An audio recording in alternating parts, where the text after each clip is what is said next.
对我们客气了。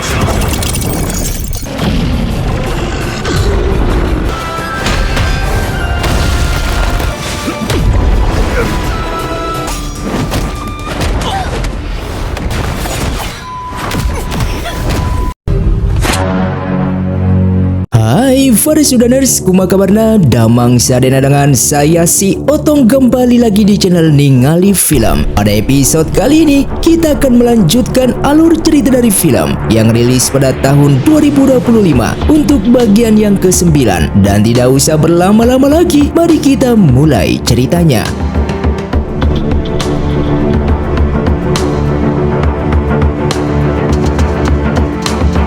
Film pun dilanjutkan dengan diperlihatkannya Kyusui yang diundang makan bersama oleh kedua kakaknya untuk memperbaiki hubungan mereka. Namun lambat laun pembicaraan kedua kakaknya telah menyudutkan Kyusui dengan menganggap kalau Kyusui telah mengambil kitab melupakan cinta di makam pedang milik keluarga Xiao mereka. Oleh karena itu Kyusui menjadi lebih kuat. Kyusui yang menepis tuduhan tersebut, namun tetap saja kedua kakaknya terus menuduhnya. Dan hal itu membuat kesabaran Kyusui menghilang sehingga ia mengatakan kalau pedang canggih yang kini berada di tangannya tidak akan pernah diberikan kepada mereka. Jiren yang kesal atas perkataannya, seketika ia pun mengusir Kyusui untuk tidak kembali ke sekte Wanhua.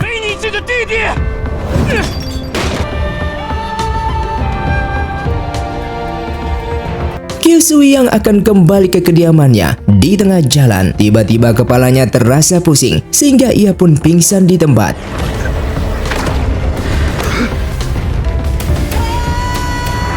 Ternyata ia telah diculik oleh pendekar misterius berjubah hitam yang memiliki tujuan untuk mengambil seluruh tenaga dalam milik Kyusui. Sadar jika pria tersebut merupakan pendekar berinisial R yang selama ini Kyusui cari, sehingga Kyusui pun ingin menangkapnya, namun pendekar misterius itu berhasil kabur dari sana.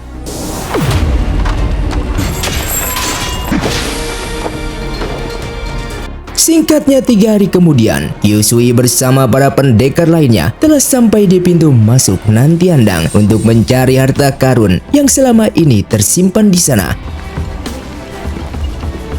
Kemudian mereka dibagi menjadi beberapa kelompok dan pergi mencari harta karun sesuai petunjuk peta yang berada di tangan mereka.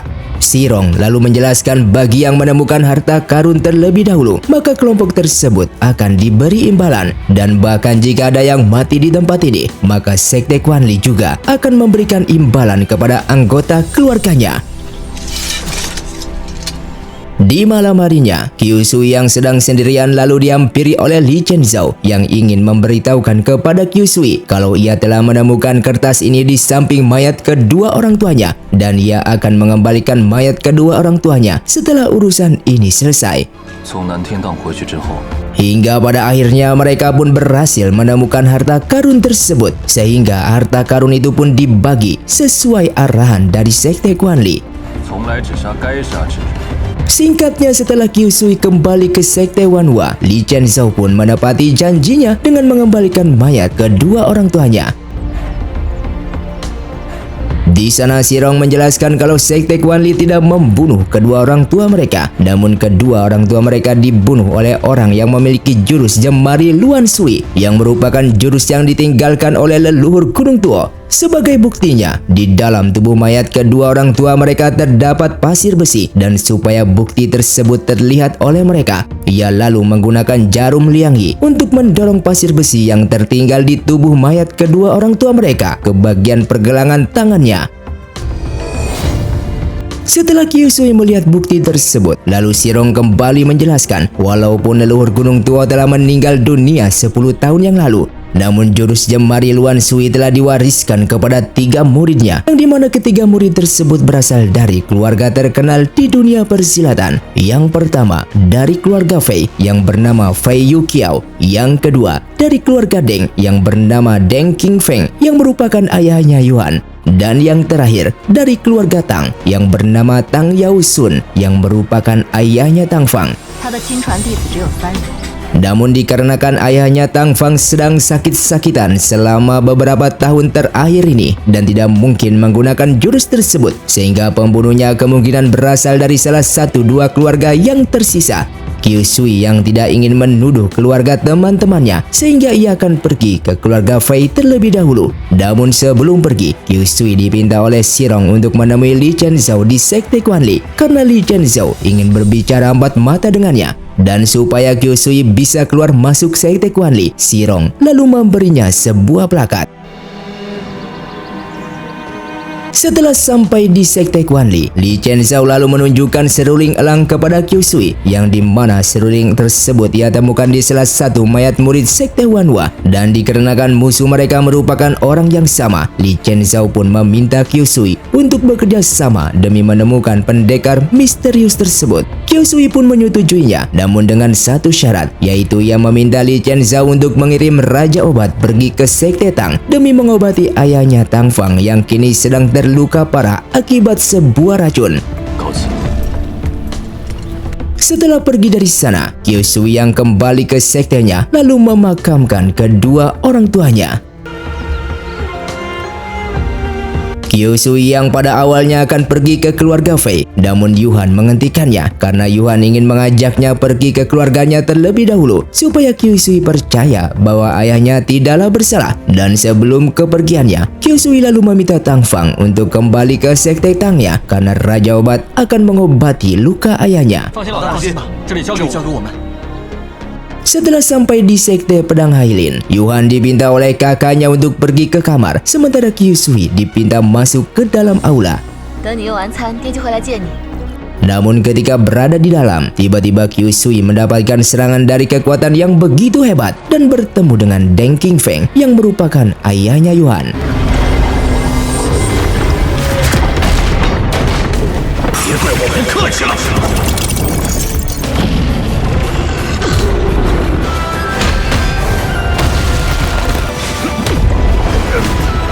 Qingfeng yang terluka parah, lalu Yuhan pun datang ke sana. Qingfeng yang mengetahui alasan Qiu Sui datang ke Sekte Pedang Hailin karena ingin mengetahui pembunuh kedua orang tuanya. Dengan segera Qingfeng pun menjelaskan kalau ia bukanlah pelakunya. Jika Qiu Sui masih tidak percaya, maka ia meminta Qiu Sui untuk mengecek tenaga dalamnya. Dan setelah dicek, ternyata memang benar jika Qingfeng urat nadinya telah terputus sehingga tidak bisa bela diri lagi. Mendengar hal itu, Qiu Sui pun langsung mencoba menyambungkan nadinya kembali, namun nyatanya itu tidak berhasil. Yang ternyata selama ini Qingfeng telah menyembunyikan kelemahannya ini supaya bisa terhindar dari orang-orang yang ingin mencoba membunuhnya. Maka dari itu di saat dulu ia membuat sebuah formasi di aulanya yang seolah-olah itu merupakan kekuatannya. Dan ternyata serangan tadi bukanlah berasal dari tenaga dalam milik Qingfeng, namun melainkan berasal dari sebuah formasi yang sengaja dibuat untuk menghindari dari serangan musuh.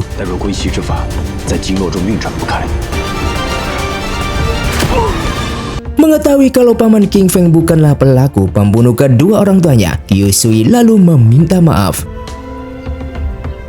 Kemudian di malam harinya, Qingfeng yang masuk ke dalam ruangannya, namun ternyata di sana ada Sui Feng yang dari tadi sudah menunggunya. Yang kedatangannya ke sana karena ia ingin membalaskan dendam atas pembantaian keluarganya di Lembah Baichao di saat dulu dengan memberinya bukti sebuah surat pengakuan dari Yu Qiqing yang merupakan mata-mata dari Bei Huang yang menjelaskan bahwa Lembah Baichao tidaklah bersalah yang dituduh telah membuat pil Jin Yin untuk pasukan Bei Huang.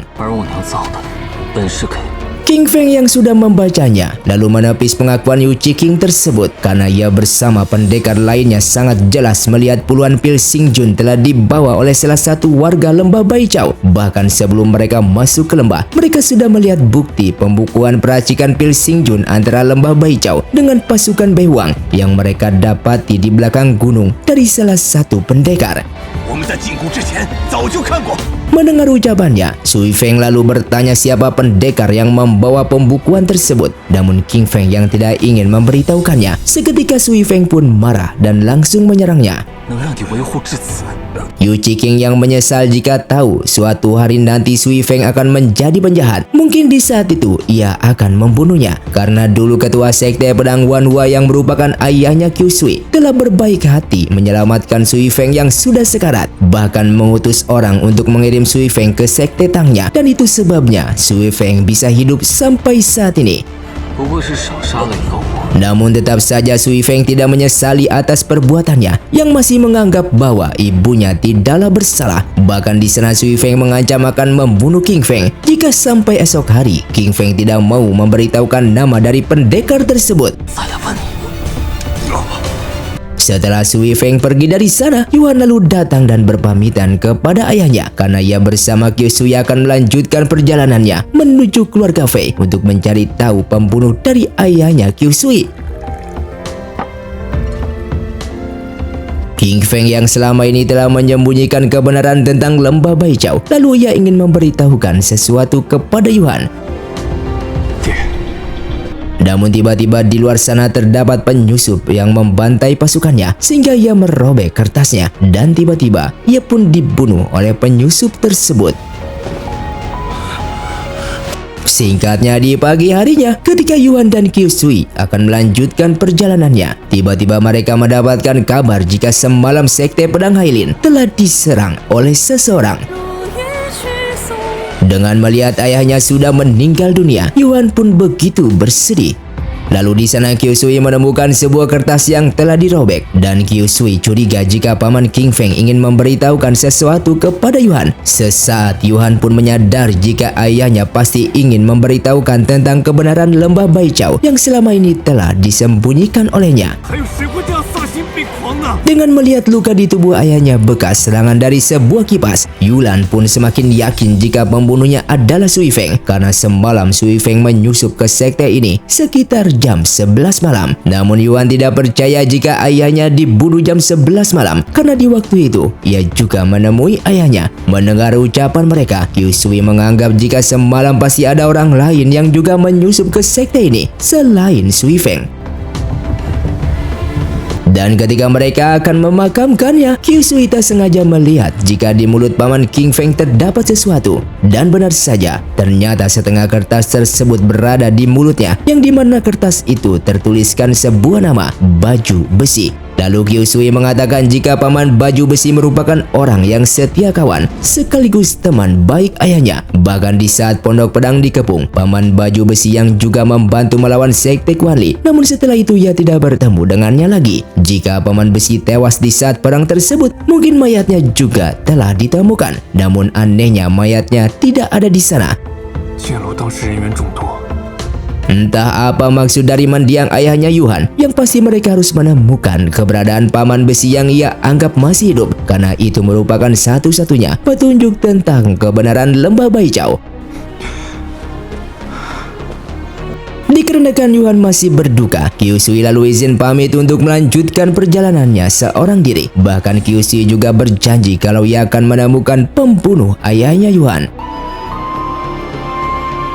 Sementara di sisi lain, Raja Obat yang sudah datang ke sekte Tang atas permintaan dari Qiu Sui. Namun di sana Raja Obat tidak bisa membantu menyembuhkan ketua sekte Tang yang racunnya sudah menyebar ke seluruh tubuhnya. Tang Fang yang mendengar kabar tersebut, seketika ia pun memohon kepada Raja Obat untuk menemukan cara supaya ayahnya bisa sembuh kembali. Raja Obat mengatakan ada satu cara untuk menghilangkan racun di dalam tubuhnya ketua sekte Tang. Namun cara itu sangatlah berbahaya, yaitu cara melawan racun dengan racun, yang dimana Tang Fang harus meminum racun dan dikirimkan kepada ayahnya melalui tenaga dalam, dan ia yakin cara itu akan berhasil. Namun jika gagal, resikonya tidak hanya ketua sekte Tang yang tidak bisa diselamatkan, namun Tang Fang juga akan kehilangan nyawanya. Mendengar hal itu, Tang Fang akan tetap melakukannya asalkan ayahnya bisa terselamatkan. Hingga pada akhirnya, Tang Fang pun berhasil mengeluarkan racun di dalam tubuh ayahnya.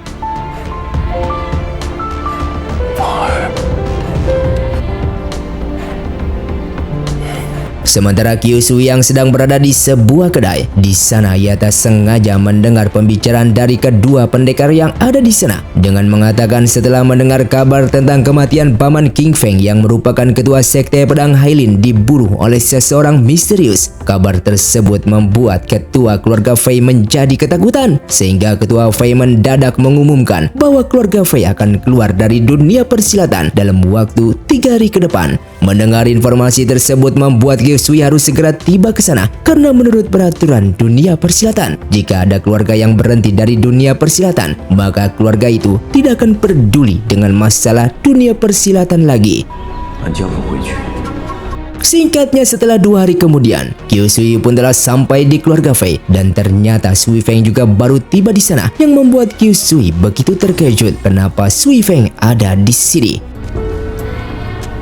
Hingga pada akhirnya mereka pun bertemu dengan ketua Fei yang bernama Fei Yu Qiao, dan alasan Qiu Sui datang ke sana karena ia ingin menanyakan tentang jurus Jemari Luan Sui kepada sang ketua karena jurus tersebut telah membunuh kedua orang tuanya. Fei Yu Qiao yang menyadari jika Qiu Sui telah menuduh dirinya sebagai pembunuh kedua orang tuanya. Ia yang tidak ingin menambah masalah karena besok merupakan hari upacara kedewasaan cucunya dan juga merupakan hari pensiunnya keluarga Fei dari dunia persilatan, sehingga setelah acara itu selesai, ia akan mengizinkan Qiu Sui mencoba tenaga dalamnya supaya Qiu Sui percaya jika ia bukanlah seorang pembunuh kedua orang tuanya. 老夫卸下身上这副担子。 Singkatnya esok hari pun tiba. Fei Yu Qiao lalu mengumumkan kepada para pendekar yang ia undang bahwa hari ini merupakan hari kedewasaan cucunya menjadi ketua keluarga Fei selanjutnya, sekaligus hari mundurnya keluarga Fei dari dunia persilatan. Alasan ia mengambil keputusan seperti ini karena cucunya tidak bisa bela diri, sehingga ia memutuskan keluarga Fei berhenti dari dunia persilatan, dan jika mereka memiliki dendam terhadap keluarga Fei, maka ia ingin menuntaskan semuanya itu di hari ini. 他子孙只许经商。 Mendengar hal tersebut, salah satu pendekar di sana mengatakan jika dulu tangan kakaknya pernah dipotong oleh anaknya Fei Yu Qiao. Oleh karena itu ia pun ingin menuntaskan dendamnya tersebut dengan meminta Fei Yu Qiao untuk menyerahkan sebuah topeng milik keluarga Fei, yang dimana topeng tersebut bisa menyerupai wajah orang lain sesuai keinginan pemakainya. 诸位原来都想要千人命。 Fei Yu Qiao lalu menceritakan jika 5 tahun yang lalu putra sulungnya telah membawa benda itu untuk melaksanakan tugas dari sang kaisar. Namun saat itu anaknya telah dibunuh dan dibakar oleh seseorang, sehingga topeng yang dibawanya hancur dan hanya menyisakan kulitnya saja, dan kini kulit topeng tersebut sudah ia kubur di makam leluhur. Namun para pendekar di sana tidak percaya atas ucapannya. Bahkan mereka juga kedatangan 2 pendekar yang juga ingin topeng tersebut, yang membuat Fei Yu Qiao terkena sebuah racun dari mereka.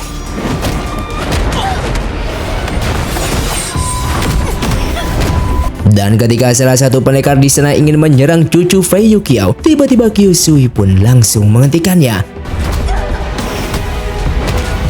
Qiu Sui yang dianggap telah ikut campur dalam masalah ini, sehingga Qiu Sui pun akan bertaruh dengan mereka. Siapapun yang mampu mengeluarkan pedang ini dari dalam batu, maka ia tidak akan ikut campur lagi dalam masalah keluarga Fei ini. Namun jika tidak ada orang yang bisa mencabutnya, maka ia meminta mereka untuk tidak menindas keluarga Fei lagi.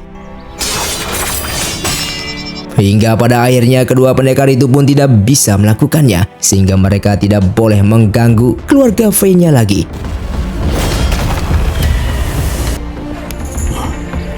Namun setelah itu, Fei Yu Qiao mendapatkan laporan jika makam leluhur telah digali oleh seseorang. 没有废下内力供养。 Ketika sampai di sana, cucunya melihat jika di dalam makam tersebut terdapat pedang milik ayahnya, dan apakah mayat di makam itu adalah ayahnya. Qiu Sui yang sejak awal jika Fei Yu Qiao telah berbohong, lalu ia pun memintanya untuk berkata jujur. Dan dikarenakan tidak ada pilihan lagi, Fei Yu Qiao pun terpaksa menceritakan 5 tahun yang lalu bahwa anak sulungnya yang kembali setelah melaksanakan tugas dari kota kekaisaran. Anaknya tersebut kemudian dikejar oleh Raja Zhu, sehingga ia bergegas pergi membantunya. Namun di tengah jalan ia bertemu dengan bawahan Raja Zhu yang bernama Rao Sui, dan saat itu ia mengira jika Rao Sui lah yang telah membunuh anaknya, sehingga ia pun berusaha membunuhnya dengan menggunakan jurus Jemari Luan Sui. Namun setelah berhasil membunuh dan membuka topengnya, ternyata orang itu adalah anaknya sendiri. Dari kejadian itulah ia menghapus seluruh tenaga dalamnya dan bersumpah tidak akan pernah memakai Jemari Luan Sui lagi. Dengan mengetahui kalau ayahnya telah dibunuh oleh sang kakek, cucunya tersebut pun begitu marah kepadanya. 费老爷子， Mengetahui jika Fei Yu Qiao bukanlah pembunuh kedua orang tuanya, Qiu Sui pun pamit dari sana. 拜托了。Namun di tengah jalan, Kyusui dihentikan oleh Fei Yukiao yang ingin memberikan informasi terkait jurus Jemari Luan Sui kepadanya karena sebelumnya Kyusui telah menolong cucunya dengan memberitahukan yang sebenarnya jika Raja Zu juga menguasai jurus tersebut karena dulu ia pernah menyalin jurus itu ke sebuah buku, namun buku itu telah dicuri olehnya. Mendapatkan informasi tersebut, Kyusui pun mengucapkan banyak terima kasih dan pergi dari sana. 多谢姐妹。 Setelah Kyusui melanjutkan perjalanannya, tiba-tiba Fei Yukiao kedatangan pendekar misterius berjubah hitam yang meminta Fei Yukiao untuk memberitahukan bagaimana caranya supaya wajahnya kembali seperti semula setelah menggunakan topeng. Dan ternyata topeng di dalam makam sebelumnya adalah palsu dan yang asli ada di tangan pendekar berjubah hitam. Fei Yukiao hanya bisa tertawa melihatnya karena wajahnya terluka seperti itu akibat memakai topeng seperti dirinya di waktu dulu. Bahkan setiap kali menggunakan topeng, maka si pemakainya juga akan kehilangan banyak tenaga dalam. Merasa tersinggung atas jawabannya, pendekar berjubah hitam itu pun langsung membunuhnya. Dan film pun bersambung. Terima kasih untuk kalian yang sudah menonton video ini sampai habis. Sampai jumpa di video selanjutnya. Saya pamit turang dari ningali film. Saya tunggu undur diri dan salam Sundaners.